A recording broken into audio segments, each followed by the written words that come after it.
ఆంధ్రప్రదేశ్లోని విశాఖపట్నం నుండి ముంబైలోని లోకమాన్య తిలక్ టెర్మినస్ మధ్య ప్రయాణించే రైలు ప్రయాణికులకు దక్షిణ కోస్తా రైల్వే కీలక సమాచారం అందించింది.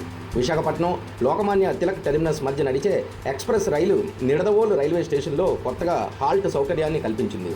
విశాఖపట్నం నుండి లోకమాన్య తిలక్ టెర్మినస్ వెళ్లే ఎక్స్ప్రెస్ రైలు నంబర్ 18519 ఇకపై నిడదవోలులో తెల్లవారుజామున 2 గంటల 54 నిమిషాలకు ఆగనుంది. ప్రయాణికుల కోసం ఈ రైలు అక్కడ 1 నిమిషం పాటు నిలుస్తుంది.